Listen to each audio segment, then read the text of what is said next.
ጤናስልን ክቡራን ተመልካቾቻችን ከመሃል ሚዲያ የሰዓቱን ዜና ይዘን ቀርበናል። በቅድሚያም አርዕስተ ዜና።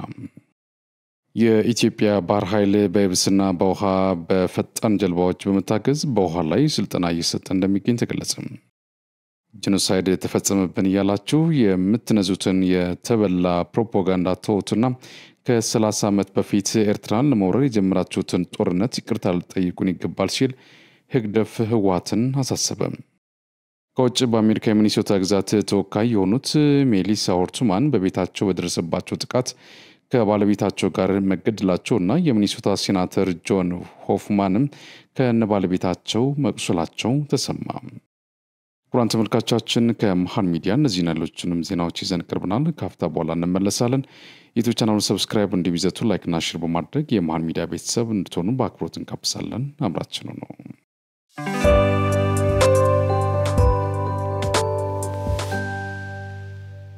ጤና ይስጥልን ውድ የመሃል ሚዲያ ወዳጅና ቤተሰቦች፣ በአገር ፍቅር ለተገነባው መሃል ሚዲያችን ጉልበትና ጥንካሬ የሆነው ዘንድ ወደፊት ለምናደርገው የስኬት ጉዞ አንዱ መንገድ እየተሸለምን የምንደግፍበት ልዩ የዕጣ ፕሮግራም ነው። በዚህ ዕጣ ለየት ያለ ምርጥና ዘመናዊ ላፕቶፕ ተዘጋጅቷል። ዋው! ዕጣውን በፍቅር በመግዛት አንድም መሃልን ይደግፉ፣ አንድም የቤተሰቡ ማስታወሻ ባለድል ይሁኑ። በአንድ ድንጋይ ሁለት ወፍ። ለርሶ ለወዳጅ ዘመዶ ምርጥ ቤተሰባዊ ስጦታ እንግዲያውስ ይፍጠኑ፣ እንዳያመልጦ። ለአጭር ጊዜ ብቻ የሚቆይ ለሀገራችን ሰላም፣ እድገት፣ ብልጽግና የድርሻውን እየተወጣ ላለ ሚዲያችን ምልክቱን ያኑ። እንዲሁም ታሪካዊ ዕድለኛ ሆነው ይሸለሙ። ዕጣውን $20 ወይም በ2000 ብር ብቻ ይግዙ። መልካም ዕድል! ሁሌም ለምታደርጉት ሁለንተናዊ ድጋፍና ትብብር ከልብ እናመሰግናለን። ሰላም፣ እድገት፣ ብልጽግና ለሀገራችን። እምዬ ኢትዮጵያ ለዘላለም ትኑር።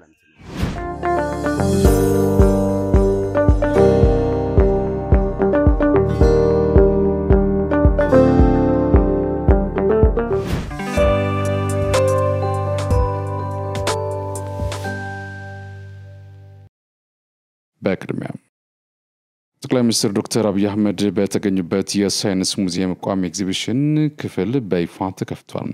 በአርቲፊሻል ኢንተለጀንስ፣ የአየር ንብረት ለውጥና የኢትዮጵያ ምላሽ፣ ግብርና፣ የውሃ ኃይልና ኢነርጂ፣ ኤሮኖቲክስ እና ኤቪዬሽን ላይ ያተኮሩ 5 የአውደ ርዕይ ምድቦችን የያዘ ነው።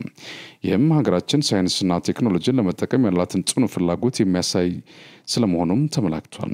በተጨማሪም በኢትዮጵያ የመጀመሪያ የሆነው የህዋ ቅርጽ ሉላዊ ትዕይንት አዳራሽም ይፋ ሆኗል።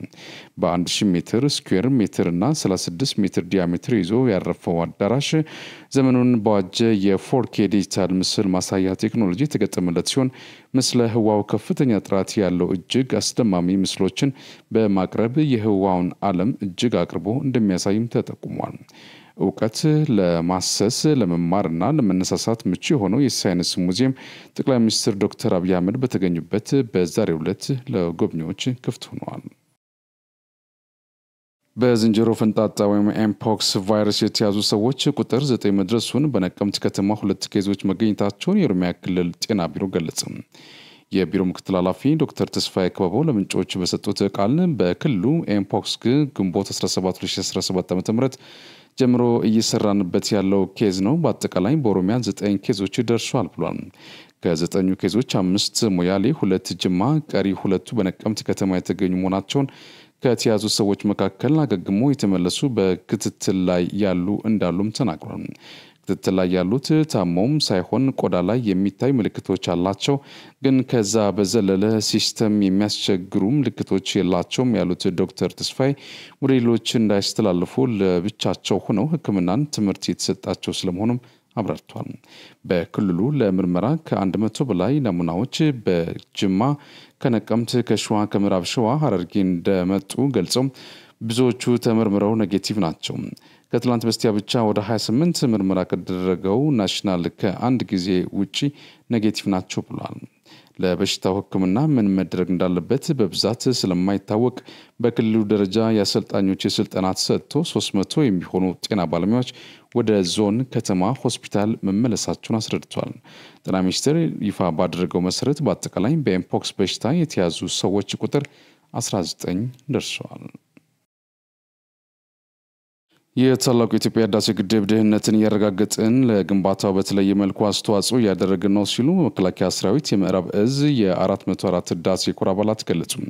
የመላው ኢትዮጵያን አሻራ ያረፈበት ታላቁ ህዳሴ ግድብ መጠናቀቅ ደረጃ ላይ መድረሱ እንዳስደስታቸውም ተናግሯል። በምዕራብ እዝ የ404 ህዳሴ ኮር 3ኛ ዓመት የምስረታ በዓሉን ህዳሴን በህዳሴ ኮር በሚል መሪ ሐሳብ በተለያዩ ዝግጅቶች በማክበር ላይ ይገኛሉ። የሰራዊት አባላትም በዛሬው ዕለት ታላቁ የኢትዮጵያ ህዳሴ ግድብን ጎብኝተዋል። በጉብኝታቸውም የመላው ኢትዮጵያውያን አሻራ ያረፈበት ታላቁ ህዳሴ ግድብ ወደ መጠናቀቁ ደረጃ ደርሶ በመመልከታቸው መደሰታቸውን ገልጿል። የምዕራብ እዝ ምክትል አዛዥ ሜጀር ጀነራል ሙላቱ ጄልዴ በጉብኝቱ ወቅት ታላቁ የኢትዮጵያ ህዳሴ ግድብ ወደ መጠናቀቁ ደረጃ ለመድረሱ መላው ኢትዮጵያውያን ያለሰለሰ ጥረት ማድረጋቸውን ተናግረዋል። መከላከያ ሰራዊቱ የታላቁ ህዳሴ ግድብ ግንባታ እውን እንዲሆን የግድቡን ደህንነት ከማስጠበቅ ጀምሮ የሚጠበቅባቸውን ሁሉ አስተዋጽኦ እያበረከቱ መሆኑን ገልጿል። በምዕራብ እዝ የሪጅን 3 ኮር ዋና አዛዥ ብርጋዴር ጀነራል ዘመኮንን አበራ እንደገለጹት ሰራዊቱ የኢትዮጵያ ሉዓላዊነት ለማስጠበቅና ግዳጁን በብቃት ለመወጣት ከምንጊዜውም በላይ ዝግጁ ነው ብለዋል። ህዳሴ ኮር የግድቡን አካባቢ ሰላምና ጸጥታ ለማስከበር እያደረገ ያለውን ተግባር በውጤታማነት እየተወጣ መሆኑን ጠቁሞ ይህንን ተግባሩን አጠናክሮ ይቀጥላል ብለዋል።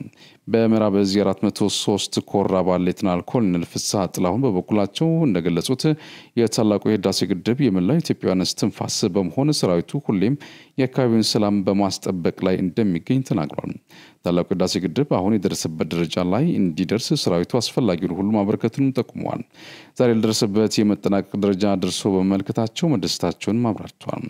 በምዕራብ እዝ የ403 ኮር አባል ሌተናል ኮሎኔል ቴዎድሮስ ዘመነ እንዳሉትም ታላቁ የኢትዮጵያ ህዳሴ ግድብ የኢትዮጵያውያንን የይቻላል መንፈስ ማሳያ ነው ብሏል። ታላቁ ህዳሴ ግድብ ለሀገር በረከት የሚሆን ደረጃ ላይ በመድረሱ መደሰታቸውንም ጨምረው ተናግረዋል። በምዕራብ ኦሮሚያ ዞን በግንጭ ከተማ በቆረጡ አመራሮች ያልተቆጠበ ልፋት በህዝብ ተነሳሽነት ሰፊ ተሳታፊነት ዛሬ ኬኛ ቢራ ገበያውን መቀላቀሉን የልማት ቁጭት እንደሚፈጥር ዶክተር አብርሃም በላይ ገለጹ። በምረቃ ስነ ስርዓቱ ሁለቱም የቀድሞ ትግራይ ጊዜያዊ አስተዳደር ፕሬዝዳንቶች ዶክተር አብርሃም በላይና አቶ ጌታቸው ረዳ ተገኝቷል።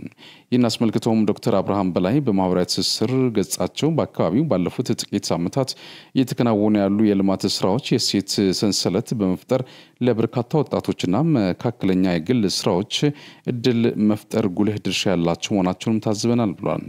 አክሎም የሰላም እድል መፍጠር የአካባቢን እምቅ አቅም ለመጠቀም እድል የሚሰጥ በመሆኑ ህዝብ በመሰል አቅጣጫ የሚራመዱ አጋጣሚዎችን የመፍጠር ቁጭትም የሚያጭር ነው ሲሉም ተናግሯል።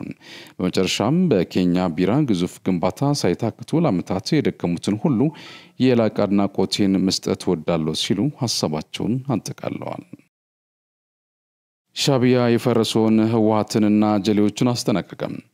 ጄኖሳይድ ተፈጸመብን እያላችሁ የምትነዙትን የተበላ ፕሮፓጋንዳ ተውትና ከ30 ዓመት በፊት ኤርትራን ለመውረር የጀመራችሁትን ጦርነት ይቅርታ ልትጠይቁን ይገባል ሲል ህግደፍ ህወሓትን አሳስቧል።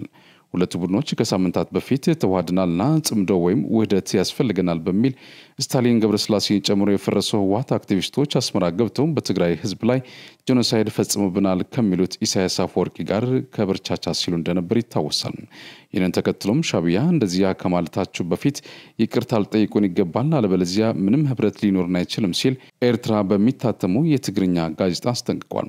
ይህንን ተከትሎም የኤርትራ ሰራዊት በጉልበት በኢትዮጵያ የዞን ስፍራ ከወጣ እንጠፋለን ሲል የነበረውን የነም ወንጀልና ቡድን የስልጣን ባለጸጋ ጓዳቸው ኢሳያስ አፈወርቂ ምን ነካቸው ሲሉ ከፍተኛ ድንጋጤ ውስጥ መግባታቸው ምንጮች ገልጿል። ጉዳዩን ይበልጥ ህወሓት ጭንቀት ውስጥ እንዲገባ ያደረገው ደግሞ የኤርትራ ነጻነት ቀን በሚከበርበት ሰዓትም ኢሳያስ አፈወርቂ ለኢትዮጵያ መንግስት ማገዛችን የሚጸጽተን ነገር የለም ማለታቸውን ከዚህኛው ማስጠንቀቂያ ጋር በማገናኘት ነገሩ ካምሯቸው በላይ ሆኖባቸዋል። የሆነው ነው ህብረቱ የምትሹ ከሆነ በአደባባይ ይቅርታ በሉኝ ሲል ህግደፍ የነደብረጽዮን ቡድን አስጠንቅቋል። ይህንን የኤርትራ ጋዜጣ ባወጣው እትም ላይ በተንጸባረቀው ሐሳብ ስታሊንና ሌሎችም የህወሓት አክቲቪስት ነን ባዮች ነገሩን ማመን አቅቷቸው ምላሽ ለመስጠት መቸገራቸውን ምንጮች እየገለጹ ነው። የፈረሰው ህወሓት ሊቀመንበር ነኝ የሚሉት የደብረጽዮን ገብረ ሚካኤል ላፕቶፕ ኮምፒውተርን ሰርቀዋል ተብለው የተጠረጠሩ ግለሰቦች ፍርድ ቤት በዋስ እንዲፈቱ ቢወስንም አልተተገበረም ተባለ። እንደ ምንጮች ገለጻ 6 የቪአይፒ ጥበቃ አባላት የፈረሰው ህወሓት ሊቀመንበር ነኝ የሚሉት ደብረጽዮን ገብረ ሚካኤል ላፕቶፕ ኮምፒውተርን ሰርቋል በመባል ተከሷል። የመቀሌ አዲ ሐቂ ክፍለ ከተማ ፍርድ ቤት ሰኔ 6 ቀን 2017 ዓ.ም በዋለው ችሎት በግለሰቡ ላፕቶፕ ኮምፒውተር ስርቆት የተጠረጠሩት ግለሰቦች በዋስ እንዲፈቱ ወስኗል። 6 ተጠርጣሪዎች እያንዳንዳቸው በ10,000 ብር ዋስ እንዲለቀቁ ፍርድ ቢሰጠውም ውሳኔ መሰረት ቤተሰቦቻቸው ብር ቢያስይዙም ከላይ የመጣ ትዕዛዝ በሚል ከእስር አልተለቀቁም ተብሏል። ባለፈው የግንቦት ወር 2017 ዓ.ም ሳምንት መጨረሻ የሊቀመንበሩ ላፕቶፕ ኮምፒውተር በጠባቂዎቻቸው ተዘርፏል የሚል መረጃ ቢወጣም ደጋፊዎቻቸው ግን መረጃው የፈጠራ ወሬ ነው በማለት ድርጊቱን ሸምጥተዋል። ግለሰቡ በቅርቡ ከደጋፊዎቻቸው ጋር በነበራቸው ስብሰባም አልተሰረኩም የሚል እንድምታ ያለው በሚያስመስል ሁኔታ ላፕቶፕ ኮምፒውተር ይዘው ታይቶ እንደነበር ይታወሳል። የአትሌት ቀነኒሳ በቀለ የመጀመሪያ ልጅ መጽሐፍ አሳተመች።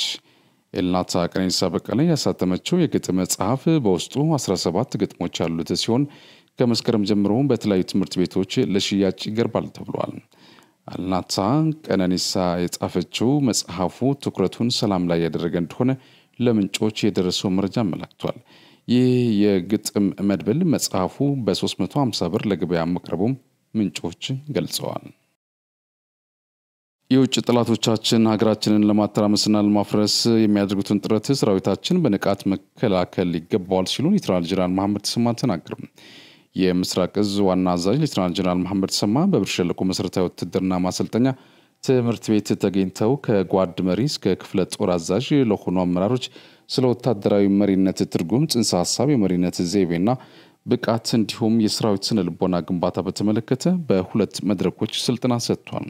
ስልጠናው እንደ ተቋም አመራሩ አንድ አይነት አረዳድ እንዲይዝና የተቋሙን መመሪያ ደንቦችና አሰራሮችን ጠንቅቆ እንዲረዳ ቴክኒካዊ፣ ታክቲካዊ የአመራር ዕውቀትና ችሎታ እንዲኖር የሚያስችል መሆኑን ገልጸው ለሚመሩት አባል አርአያ ሆነው እንዲቀጥሉ ከግዳጅ ጎን ለጎን የሰራዊታችን አመራሮች አቅምን ማጠናከር ያስችላል ብሏል። ሌተናል ጄኔራል መሐመድ ተሰማ የውጭ ታሪካዊ ጠላቶቻችን በሀገራችን ውስጥ ለሚገኙ ባንዳዎች ሽርፍራፊ ሳንቲም በመስጠት ሀገራችንን የግጭት ቀጠና ለማድረግ ለማተራመስና ለማፍረስ የሚያደርጉትን እንቅስቃሴ ሰራዊታችን በንቃት መከላከልና የተከታተለ መደምሰስ እንደሚገባው አሳስበዋል።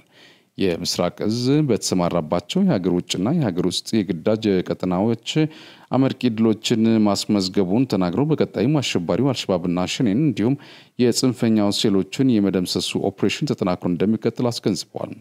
ዋና አዛዡ ከራሳቸው ውትድርና ህይወት ተሞክሯቸው በማካፈል ያስተማሩ ሲሆን ሰልጣኝ አመራሮች አሃዳቸውን በሰላም ጊዜ በማሰልጠን አቅም መገንባትና በውጊያ ጊዜ ደግሞ ተዋግቶ ማሸነፍ እንደሚገባቸው ገልጿል። ስልጠናው የተሰጣቸው በደቡብ ጎንደርና በጎጃም ዞኖች በግዳጅ ላይ ተሰማርተው የሚገኙ ከየኮሮቹ የተውጣጡ አመራሮች መሆናቸው ታውቋል። የኢትዮጵያ ባህር ኃይል ጠንካራና ኢትዮጵያን የሚመጥን ባህር ኃይል እየገነባ መሆኑ ተገለጸ። የኢትዮጵያ ባህር ኃይል በየብስና በውሃ በፈጣን ጀልባዎች በመታገዝ በውሃ ላይ ስልጠና እየሰጠ መሆኑ ታውቋል። በስልጠና ቦታው ላይ ተገኝተው የስልጠናውን ሂደት የተመለከቱት የኢትዮጵያ ባህር ኃይል ዋና አዛዥ ተወካይ ኮሞዶር ጀማል ቱፊሳ የባህር ኃይልን የማድረግ አቅም ለማሳደግ በስልጠና አባላቱን የማብቃት ስልጠና እየተሰጠ ነው ብሏል። የመስክ ምልከታው ላይ የባህር ኃይል ዋና አዛዥ ተወካይ ኮሞዶር ጀማል ቱፊሳ ቀጣይነት ያለው ስልጠና በሁሉም የአመራር እርከን ደረጃ ላይ ለባህር ኃይል አባላት የመስጠቱ ሂደት ተጠናክሮ እንደሚቀጥል ተናግሯል። በየትኛውም ግዳጅ የታጠቅናቸውን ትጥቆች የመጠቀምና እክል ሲያጋጥማቸው ደግሞ በአጭር ጊዜ ጠግኖ ወደ ግዳጅ የሚመልስ ሙያተኛ ማፍራት ተገቢ መሆኑን ጠቁሞ ህዝብና መንግስት በሚሰጠን ግዳጅ ድልን ለመቀዳጀት ወሳኝ መሆኑንም ገልጿል። ስልጠናውን በጋራ እየመሩ ያሉት ካፒቴን ግርማ መንዚርጋ የባህር ኃይል ሜንቴናንስ ኃላፊና ካፒቴን ከበደ ሚካኤል የባህር ኃይል አካዳሚ ኃላፊ በጋራ በሰጡት አስተያየት በዲጂታል ቴክኖሎጂ መሳሪያዎች በመታገዝ በውሃ ላይ ስልቶች በቀን በሌሊት ነጥብ ቅኝት ማድረግ የባህር ኃይል ትጥቆች የምርት ሂደት ከአምራች ኢንዱስትሪዎች ጋር በጥምረት የሙከራ ልምምድ ማድረግ በፈጣን ጀልባ በውሃ ላይ አሰሳና የነፍስ አድን ስልጠናዎችን እየተሰጠ እንዳሉ አብራርተዋል። በስልጠናው አመራሮች፣ ቴክኒሽያኖች እና የባህር ኃይል ሜንቴናንስ ቡድን የተገኙ ሲሆን ዘመናዊ የሆኑ ፈጣን ጀልባዎች ሲበላሹ በአጭር ጊዜ ጠግነው ወደ ግዳጅ መመለስ የሚያስችል ስልጠናም ጎን ለጎን እየተካሄደ መሆኑን ገልጸዋል። በ2017 ዓ.ም የክረምት በጎ ፍቃድ አገልግሎት 2500 ቤቶችን ለመገንባት እቅድ ይዘናል ሲሉ የአዲስ አበባ ከተማ አስተዳደር ከንቲባ አዳነች አቤቤ ገለጹ። የከተማ አስተዳደሩ የዘንድሮ የክረምት በጎ ፍቃድ አገልግሎት የመክፈቻ መርሃ ግብር ላይ ከንቲባ አዳነች አቤቤ እንዳሉት የበጎ ፍቃድ አገልግሎት ባህል ሆኖ መቀጠል ያለበት መልካም ተግባር ነው ብሏል። በለውጥ ዓመታት በከተማዋ የተለያዩ የህብረተሰብ ክፍሎችንና ባለሀብቶችን በማስተባበር የበጎ ተግባራት ተጠናክረው መቀጠላቸውን ጠቅሰው ዘንድሮም በርካታ ሰው ተኮር ተግባራት እንደሚፈጸሙ አረጋግጧል። 18 የተለያዩ በጎ ፍቃድ ተግባሮችን በመተግበር መታቀዱን ጠቅሰው በመርሃ ግብሩ 2500 ቤቶችን በ90 ቀናት ለመገንባት መታቀዱን ገልጿል። በተጨማሪም 500,000 የሚሆኑ ለከተማዋ ነዋሪዎች በድግግሞሽ ማዕድ የማጋራት እቅድ መያዙንም አመላክተዋል።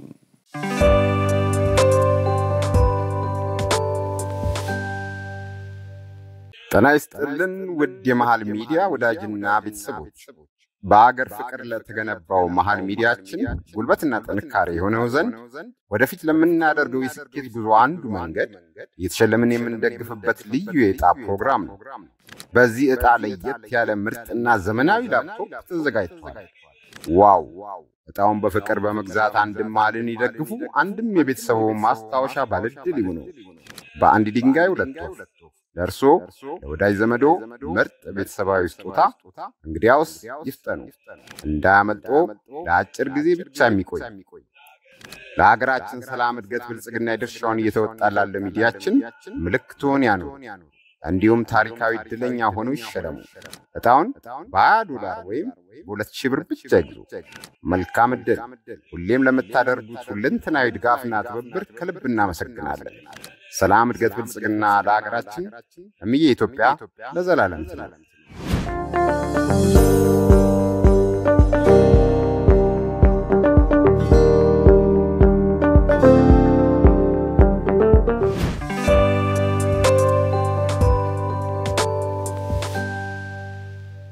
ይህ ዜና በቀጥታ የሚተላለፍላችሁ ከመሃል ሚዲያ ነው። ሩጭ እናልፋለሁ።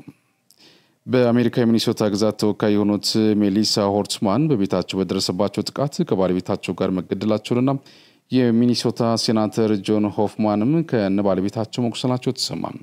ዛሬ የተፈጠረውን ሁኔታ አስመልክተው መግለጫ የሰጡት የሚኒሶታ ሀገር ገዢ ቲም ዋልዝ እንዳሉት በሁለቱ ፖለቲከኞች ላይ የደረሰው ጥቃት ፖለቲካዊ ቀውስን ለመፍጠር ያለመ ነው ብለዋል። ድርጊቱ የፈጸመውን ሰው ለመያዝ አሰሳ ይደረገ መሆኑንም የፖሊስ ኃላፊዎችና ከተማይቱ የከተማዋ ባለስልጣናት ተናግረዋል። የሚኒሶታ ተወካዮች ምክር ቤት አፈ ጉባኤ የነበሩት ሆርትማን ቅን የህዝብ አገልጋይ ነበረች ያሉት ሀገር ገዢው እርሷ ምትክ የላትም በማለትም አድናቆታቸውን ገልጿል። ዲሞክራቱ ሴናተር ጆን ሆፍማንም ባለቤታቸው ኤቪት በተደጋጋሚ በጥይት ተመትተው ከፍተኛ ጉዳት የደረሰባቸው ሲሆን ከፍተኛ ሕክምና እየተደረገላቸው እንደሚገኝ ሀገር ገዢው መናገራቸውን የዘገበው ኤቢሲ ነው። በህንድ በተከሰተው የአውሮፕላን አደጋ ይህ ዜና እስከተጠናከረበት ጊዜ ድረስ የሟቾች ቁጥር 270 ደርሷል ተባለ። ከተከሰከሰ ሶስተኛ ቀኑን የያዘው አውሮፕላኑ የ270 ሰዎች ህይወት ሲቀጥፍ አንድ ተሳፋሪ በህይወት መትረፈው አይዘነጋም። በአደጋው ህይወታቸውን ካጡት መካከል 29 ሰዎች አደጋው በደረሰበት ስፍራ የነበሩ መሆናቸውን ጋልፍ ቱዴይ ዘግቧል። በአህመድ አባድ በሚገኘው የሲቪል ሆስፒታል ዶክተር ዳቫል ጋሚቲ ለአሶሺየትድ ፕሬስ እንደተናገሩት ተቋሙ 270 አስከሬኖችን አግኝቷል። አውሮፕላኑ 242 መንገደኞች መካከል በህይወት የተረፈው ብቸኛው ሰው የህክምና ክትትል ላይ እንደሚገኝ ተናግሯል። በመቶዎች የሚቆጠሩ የአደጋው ተጎጂ ቤተሰቦች በሆስፒታሉ ውስጥ የዲኤንኤ ናሙና የሰጡ ቢሆንም የዲኤንኤ ውጤት ለማወቅ እስከ 72 ሰዓታት እንደሚፈጅ ባለስልጣናቱ ተናግረዋል።